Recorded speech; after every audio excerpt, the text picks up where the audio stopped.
also welcome her as their own daughter. Tuwang-tuwa ang mga ito na malaman na buhay pa siya. Milagro daw ang nangyari at labis na ipinagpapasalamat ng mga ito sa Panginoon. Let's go?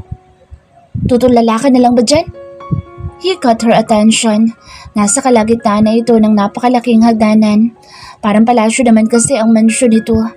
Saan tayo pupunta? Wala sa sariling tanong niya. Matutulog? She felt her heart jump ilil. Oo nga pala, matutulog nga pala sila dahil gabi na. Halos alas 12 na nga ng hating gabi. Ayaw pa kasi magsiuwi ng pamilya nila kung hindi pa ito itinaboy ng supladong asawa niya. Pakiramdam ni Eileen, nagsasalos din ito sa atensyon na ibinibigay niya sa kanyang pamilya. Kanina pa kasi ito nakasimangot. Mabuti na lang gwapo pa rin ito kahit nakasimangot kaya ayos lang. Hindi masakit sa mata. Saan ang kwarto ko? Tinaasan siya nito ng isang kilay. Of course, kung nasan ako. I'm your husband, remember? Pinaikot niya sa ere ang kanyang mga mata upang tarayan ito ng konti. Napakapiloso po talaga. Hindi ko po naaalala, di ba? Kanting tanong niya na may halong pang-uuyam. Kumunot ang noon nito bago ito muling bumaba ng hagdanan upang lapitin siya. Bakit ang taray mo sa akin? Bakit sa pamilya mo kahit hindi mo sila naaalala? Kung makangiti at makayakap ka, sobrang higpit. Bakit sa akin hindi mo yun gawin? Parang batang reklamo nito sa kanya. Saglit siyang napalunok dahil hindi niya napaghandaan ang kagwapuhan nito sa malapitan at maliwanag ang loob ng mansyon kaya kitang-kita niya kung gaano talaga ito kagwapo. Kailan kaya siya masasanay sa angking kagwapuhang taglay nito? Grabe naman kasi, nakaka-tense. Hindi siya sanay makipag-usap sa taong kasing gwapo nito. Wala naman kasi silang kapitbahay na gwapo. Tanging si Kaloy lamang ang pinakagwapo doon sa Antipolo. Wala pa yata sa 3% ng kagwapuhan ng lalaking suplado na ito ang kayang tapatan ni Kaloy. Done checking me out? Babulahin mo naman akong gwapo? That won't do anymore. Nakakapagtampo ka, alam mo ba yun? Pinigilan niyang mapangiti. Ganito ba talaga itong lalaking ito? May pagkaklingi? Yung yakap naman kasi sa akin ng pamilya ko, walang halong mali siya yun. Kung makayakap ka naman kasi sa akin, parang manyakas eh. Pasensya ka na, hindi ako sanay na may yumayakap sa akin. Kunot pa rin ang noon nito. Manyakas? What a term. I'm not a pervert. Asawa mo ako kaya may karapatan akong yakapin ka. Nagpapayakap ka nga sa kulas na yun eh. Sinong kulas? Your dugyot friend? Hindi na niya napigilan ang mapatawa. Seryosong seryoso kasi ito. Mukhang nakalimutan pa nito ang pangalan ni Kaloy. What's funny? Kunot noong tanong nito. Kaloy, hindi kulas. Natatawang sagot niya. Tinitigan lang siya nito habang tumatawa siya. Nawala rin unti-unti ang kunot sa noon nito. Para bang nailang tuloy siya sa paraan ng pagtitig nito sa kanya. Bigla siyang na-conscious sa kanyang itsura. Baka may dumi siya sa kanyang muka o hindi kay haggard na siya. Miss Karina, iuntog na lang kita mamaya, gusto mo? Para maalala mo na ako. Kung ikaw kayang iuntog ko. San? Diyan ba? Ngumuso ito na parang itinuturo ang malulusog niyang hinaharap. Nanlaki tuloy bigla ang kanyang mga mata at mabilis niyang tinakpan ang kanyang dibdib. Nakablusa pa siya ng balot na balot sa kanyang katawan ngunit nagawa pa rin itong manyakin ang dibdib niya. Bastos? Ang bastos mo talaga. Ito naman ang tumawa. Joke lang? Anyway, tara na, matulog na tayo. Alam ko napagod ka sa mga nangyari ngayong araw. Maaga din ang check-up mo bukas para matulungan tayo ng doktor sa amnesia mo at maalala mo na ako. Hahawakan sana ni Aljan ang kamay niya ngunit nagbagong isip nito. Hanggat maaari ay hindi siya hinahawakan nito. Ayaw nitong matakot siya ng tuluyan at ayaw nitong mailang siya. He doesn't want her to feel uncomfortable around him. Pwede bang sa ibang kwarto muna ako matulog? Hindi pa kasi ako sanay na may katabi. Alam ko mag-asawa tayo pero sa ngayon parang kakakilala ko pa lang kasi sa'yo eh. Pwede ba? Taditigan lang siya nito bago ito bumuntong hininga. Wala naman akong gagawin na masama sa'yo. Masarap lang. Iginalaw pa ng mokong ang dalawang kilay nito pagkatapos nitong magbiro ng kapilyuhan. Umusok yata ang ilong niya sa sinabi nito.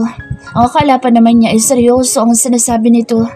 Tumawa ito sa paglaki bigla ng butas ng kanyang ilong at pagpula ng kanyang mga pisngi. Alam mo, ang bastos mo talaga. Joke lang. I'm just making you comfortable around me. Huwag mo isipin na mamanyakin kita. Iniisip mo lang yun. Paano ko magiging komportable sa'yo? Panay ang biro mo ng kabastusan. Tumawa ito. Biro lang? Fine. Kung gusto mo sa sofa ako matutulog pero sa isang kwarto lang tayo. Maawa ka naman sa akin. 2 taon na kong tigam. Malungkot. Sinimangutan niya ito. Kahit kasi biro lang ang sinasabi nito ay para bang may hatid iyong kiliti sa imahinasyon niya. She can't help herself but imagine dirty things with her husband. Mukhang pilyo ito at palagi silang nagtatalik. Ipinilig niya ang kanyang ulo. Why did she think those dirty things in front of him? Nakakainis talaga ang kamanyaka ng lalaking ito. Gwapo sana kaso napakapilyo. Kabibiro mo sa akin, lalo ko matatakot sa'yo, Nini. Nawala ang ngiti nito at biglang sumeryoso. Idinadaan ko lang naman sa biro. You don't really know what I have been through this past 2 years without you. Sige, ayos lang kahit sa ibang kwarto ka matulog. I will understand. Napanganga siya nang biglang sumeryoso ang gwapo mukha nito. Ang kapilyuhan na naglalaro sa mga mata nito ay napalitan ng kalungkutan at pangungulila. Napalunok siya. Bigla siyang nakaramdam ng awa sa kanyang asawa. Oo nga naman, masyado siyang unfair dito. Niyakap niya ng mahigpit ang bawat miyembro ng pamilya niya maliban dito. Ito pa naman ang kanyang asawa. Sa lahat ng tao sa mundong iniwanan niya noon ay paniguradong ito ang pinaka-naapektuhan. Why did she treating him this way? Bakit nga ba niya tinatarayan ang gwapong lalaking ito? Tumalikod na ito at nagsimulang umakyat ng hagdanan. She can feel his sadness. Tahimik niya itong sinusundan.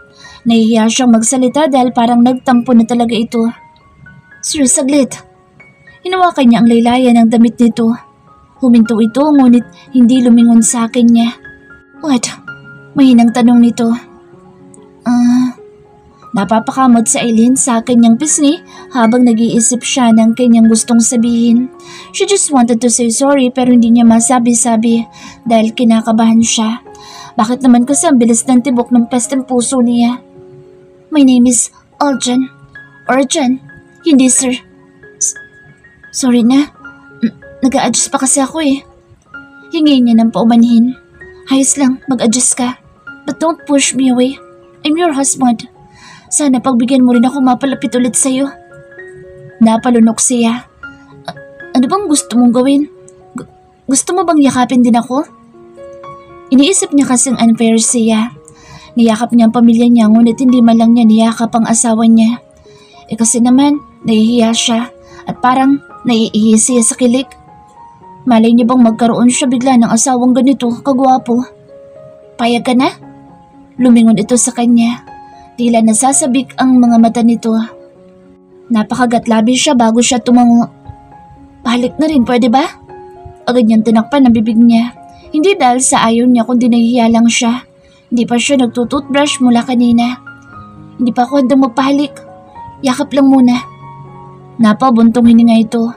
Fine, pwede na din. Pero yakap buong magdamag ang gusto ko. I'll take shower first. Doon ang kwarto natin.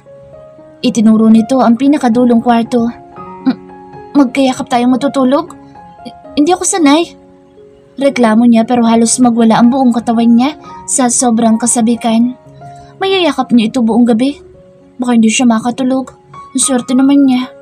Ano nga kayang pakiramdam na may kayakap na ganito kamachong lalaki? Sasanayin kita. Tumalikod na ito sa kanya at nagpatuloy sa paglalakad papunta sa kanilang kwarto. Hoy, sandali. Pwede bukas na lang. Sa ibang kwarto muna ako.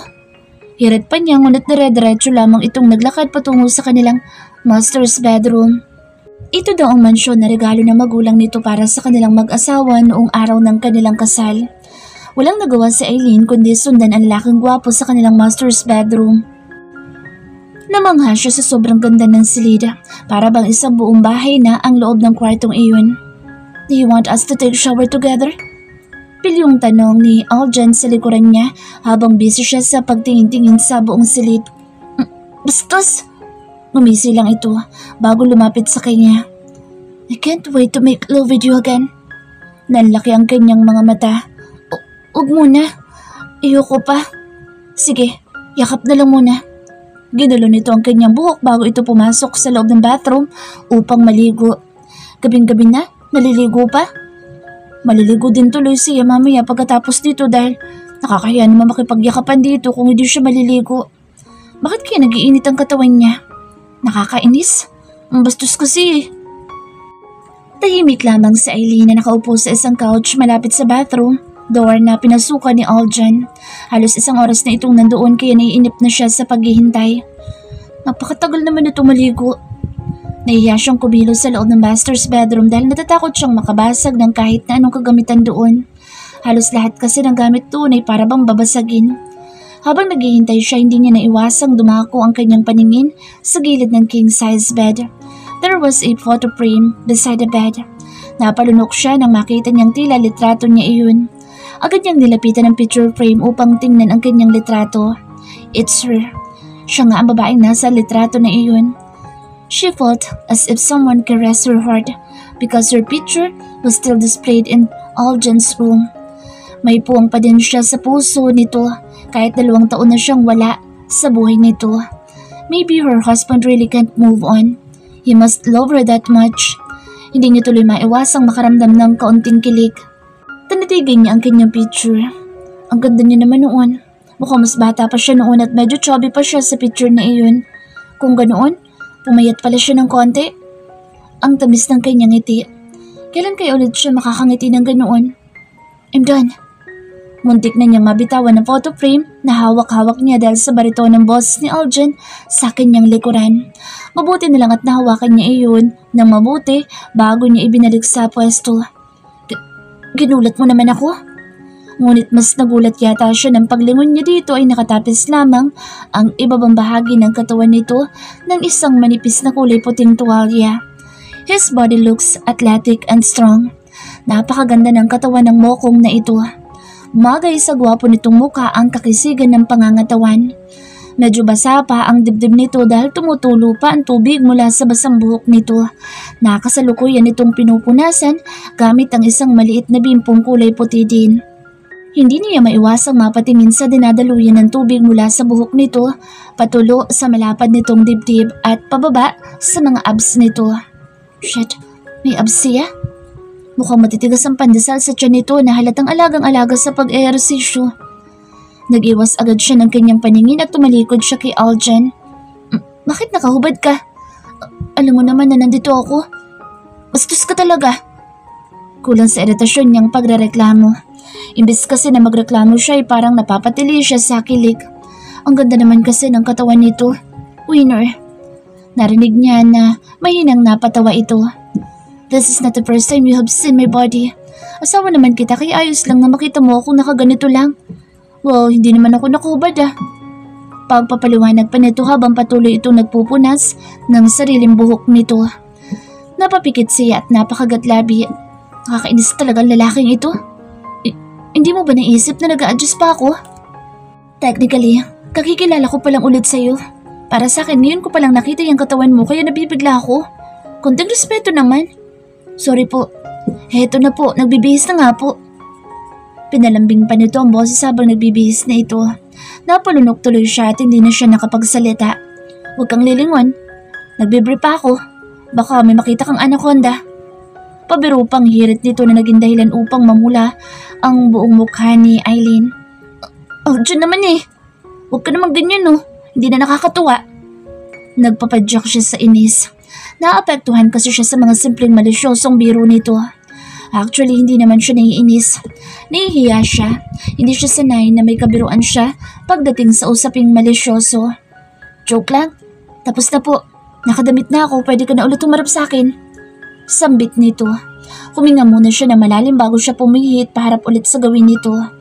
Nakita niyang nakasuot na ito ng white t-shirt at boxer shorts. Nagpupunas pa rin ito ng basang buhok nito habang nakatingin sa kanya. Bakit nakaganyan ka lang? Wala ka bang mas mahabang short? Pinipigilan nitong mapangiti dahil sa reaksyon niya. Ang dami mo namang request. Ganito talaga ang suot ko kapag natutulog tayo. Minsan nga wala pa eh. Oh, Jan! Gumisi ito. Joke lang po. Natutuwa lang kasi ako sa'yo. Naging conservative ka nung nagka-amnesia ka. Napapangiti nitong sabi sa kanya bago nito i-shoot sa isang laundry basket ang towel na hawak nito. Na-shoot iyon sa loob ng laundry basket kaya kumindat pa ito sa kanya pagkatapos nitong i-shoot iyon. Inirapan niya ito. Bakit mas lalo ito nagiging gwapo sa kapiluhan nito? Conservative naman siguro ako noon pa man. Tumawa ito ng mahina. Ano nakakatawa? Wala po. Just check your clothes over there. Lahat yan damit mo noon. Hindi ko talaga yan pinatapon dahil ayokong itapon kahit anong gamit mo. Medyo naging seryoso ang gwapong mukha nito. Inirapan na lang niya ito bago siya naglakad papunta sa walk-in closet na itinuro nito. Sunundan siya nito kaya medyo naiilang siya. Bakit kasi napakagwapo nito? Nakakailang kapag may ganito kagwapo siyang kasama. Naiilang siya.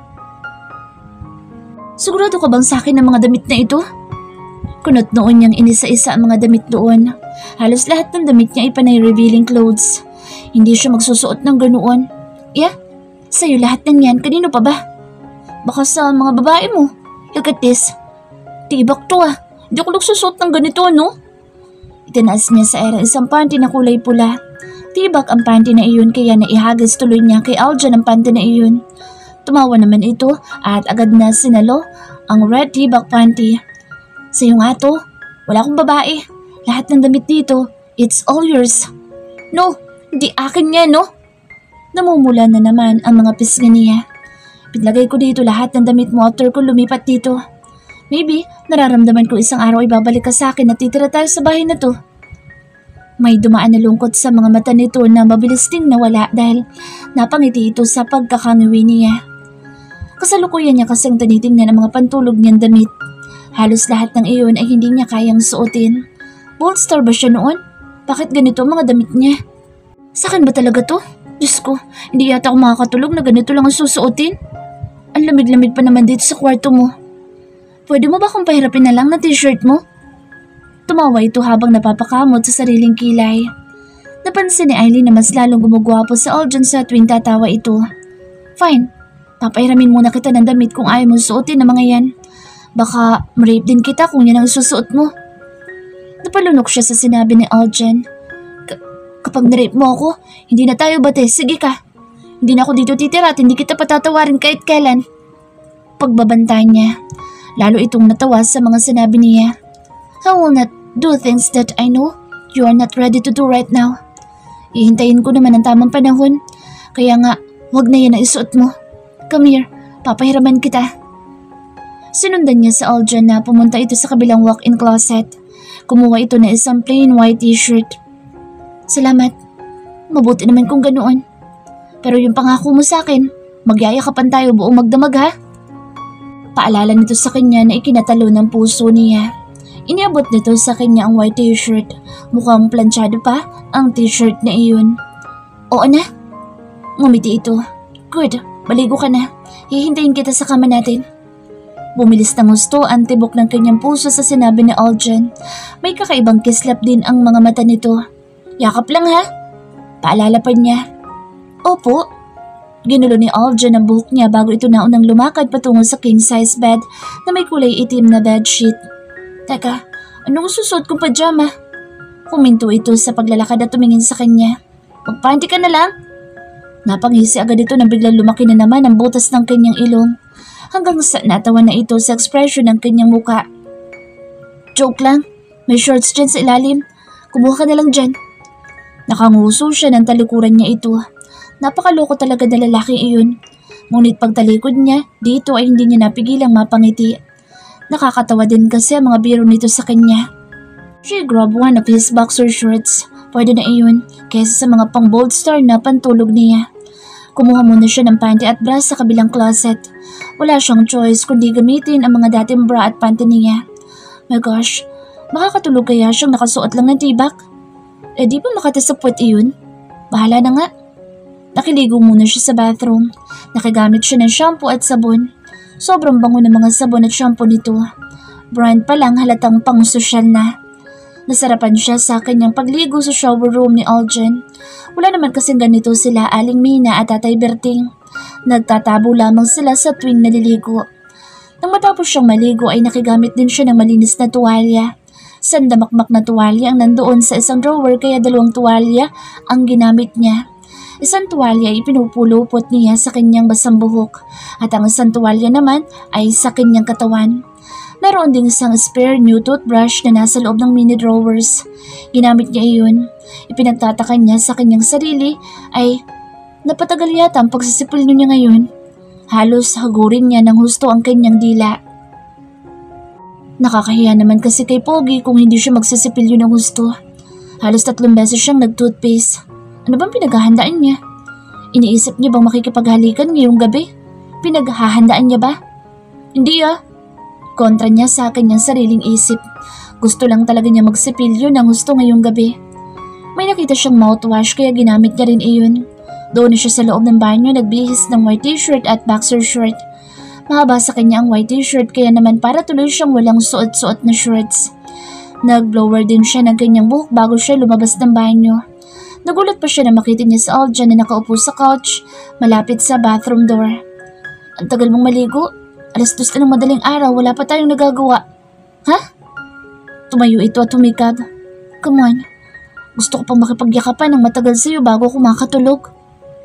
Nauna na itong humiga sa king-size bed. Pinatay na nito ang lampshade sa gilid nito. Tinapik nito ang tabi. Come on, wife. I'm waiting for you. Matulog na tayo.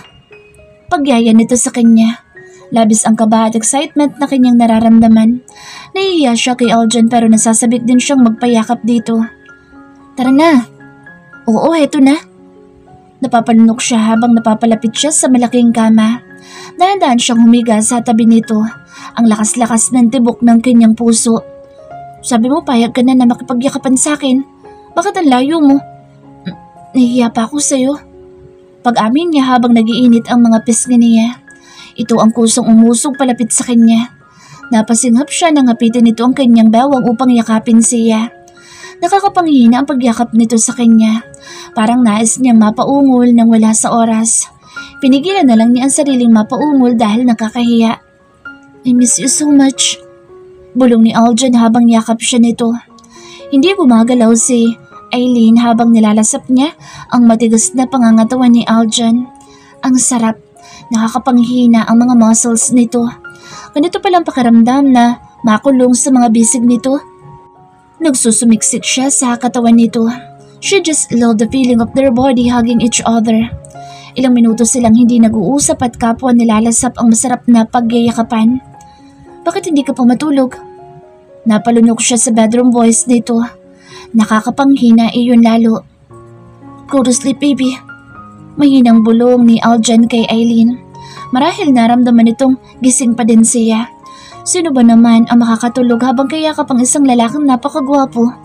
Kakakilala niya pa lang kanina sa lalaking ito na nagpakilala bilang asawa niya. It all happened so fast. Sobrang bilis ng mga pangyayari at ang pagbabalik niya sa buhay nito.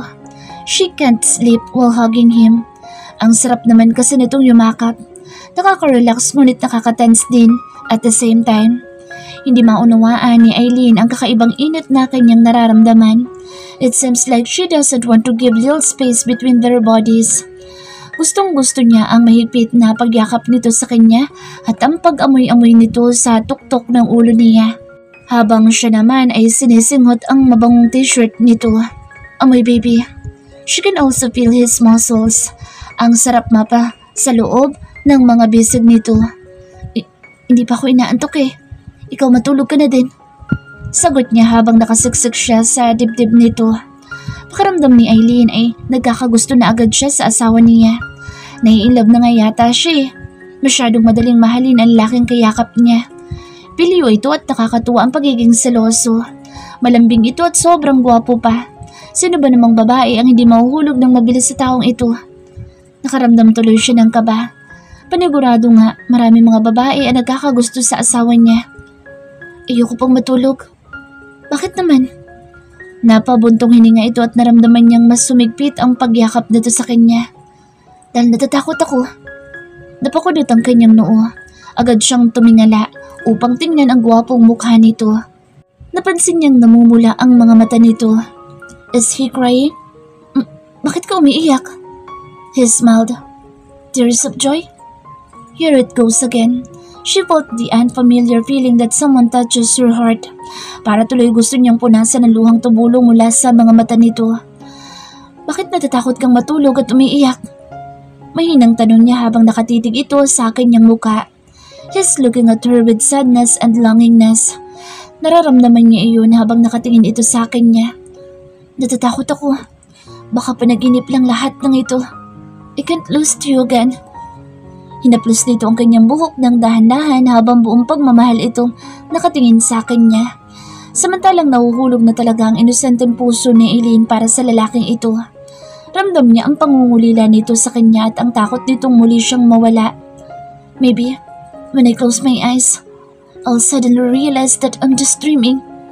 Baka nag-halusinasyon lang ako na bumalik na yung asawa ko. Natigilan ito nang bigyan niya na isang halik ang pisngi nito. She just can't help kissing him. Gusto niyang pag-aanihin ang nararamdaman nitong takot sa pamamagitan ng kanyang munting halik. Naiyaman sa Eileen, halikan ang makinis nitong pisngi ay itinuloy pa rin niya. She just gave him a good night kiss to calm his mind. Hindi ka nananaginip? She whispered. Natulala ito habang nakatingin sa kanya bago ito unti-unting napangiti. He blushed. Kinalig ako dun na. Pabirong sabi nito bago siya nito niyakap ulit ng mahigpit. She leaned her face again to his chest as he locked her in his arms again. Kinikilig din pala ang mga kasangguwapo nito. Nakaka-fall talaga. Bakit ang bilis niya naman yata ma-inlove sa mukong na ito? Matulog ka na kasi. Kung ano-anong iniisip mo. Hindi naman ako halusinasyon. Nandito na talaga ako ulit. Mas lalong humigpit ang pagkakayakap nito sa akin niya. Don't ever leave me again, wife. Depende kung mabait ka. Saglit itong kumala sa pagyakap sa kanya upang tingnan ang kanyang muka. Mabait naman ako ah. What do you mean? Napapanguso nitong tanong. Baka marami kang side chick nung wala ako eh. Malay ko ba? Tingnan mo nga, kakikilala pa lang natin kanina. Matagal na kitang kilala. Ang ibig ko sabihin, bilang si Eileen, hindi bilang si Rina. Natigilan ito.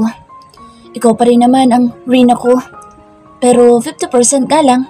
Nagpapakipot ka pa kasi sa akin eh. Nakangisin itong biro sa kanya bago nito kurutin ang kanyang pisngi. Tanapik niya ang kamay nito. Nagpapakipot ka dyan. Hindi ah. He just smiled while looking at her, angry bird face expression. Nagkakandatulis ang uso niya. Kung hindi ka lang magagalit sa akin, hahalikan kita eh. Nawala unti-unti ang pagmuso niya. Napalitan iyon ng pagkatulala dahil sa kakaibang pagtibok ng kanyang puso. Subukan mo para hindi na kita papansinin. Kunwaring sambit niya kahit ang totoo ay nasasabik din siyang matikman muli ang malambot at namumula-mula nitong mga labi. Mamuso ito at nagbibiro na halikan siya. Napangiti tuloy siya dahil may pagkapilyo talaga ito. Kiss mo ko ulit pero sa lips na. Pambata lang yung kiss sa pisngi. Hirit pa nito bago pinagdikit ang noo nilang pareho. Kung nakakatalon lang ang puso niya mula sa kanyang dibdib ay baka tumalo na iyon. Nabibingi na si Eileen sa lakas ng tibok ng kanyang puso. Ayoko nga, di pa ako ready. Kahit gaano siya kasabik makipaghalikan dito ay iyon pa rin ang lumalabas sa kanyang bibig. Napalabi ito. Kailan kita mahalikan ulit? Kapag ready na ako. Mahinang sagot niya. Tumatama kasi ang kanilang mga hininga sa mukha ng isa't isa. Sobrang fresh ng hininga nito. Confident naman siya na fresh breath din siya dahil sinigurado niya iyon kanina. Paano kung hindi ko na mahintay? May halong paglalanding tanong ni John sa kanya bago nito hapitin ang kanyang bewang. Naalarma siya. Huwag muna please. Huminga ito ng malalim nang maramdaman itong natatakot siya. Calm down. I won't bite you. Binibiro lang kita. Hihintayin ko maging handa ka. Babawi na lang ako kapag okay na. He tucked her hair behind her ears while saying those calming words from him. Natahimik siya. Muli siyang niyakap nito at nakontento na lang ito sa pakikipagyakapan sa akin niya. Ano bang nagustuhan mo sa akin? Bakit parang in love ka sa akin? Lakas loob na tanong niya kay John dahil hindi pa rin siya makatulog. Lahat. Maiksing ulit buong pagmamahal nitong sagot sa kanya. Pero hindi na ako si Rina. Ako na si Eileen. Kahit ikaw pa man si Rina o Eileen, ikaw lang ang babae mamahalin ko. Hihintayin ko na lang na may love ka ulit sa akin. Napakagatlabi siya. Pwede ba akong magpasalon bukas? Why? Nailang ako sa itsura ko. Parang hindi ako babagay sa isang katulad mo. Kunot-no itong muling tumingin sa kanya. Inangat nito ang kanyang baba upang magkatinginan sila. You're perfect for me, kahit ano pang itsura mo. Namula na naman ang kanyang pisngi. Ikwento mo sa akin kung paano tayo nagkakilala noon. Gusto kong balikan ang kwento natin. Yung totoong kwento na ha? Wala sa loob na sambit niya habang nakatingin siya sa mga mata ni John. Seryoso ako kanina. Ganoon talaga nag-umpisa ang relasyon natin. We had sex on the first day. Namula yata talaga ang pisngi niya. Seryoso ba talaga ito? Seryoso?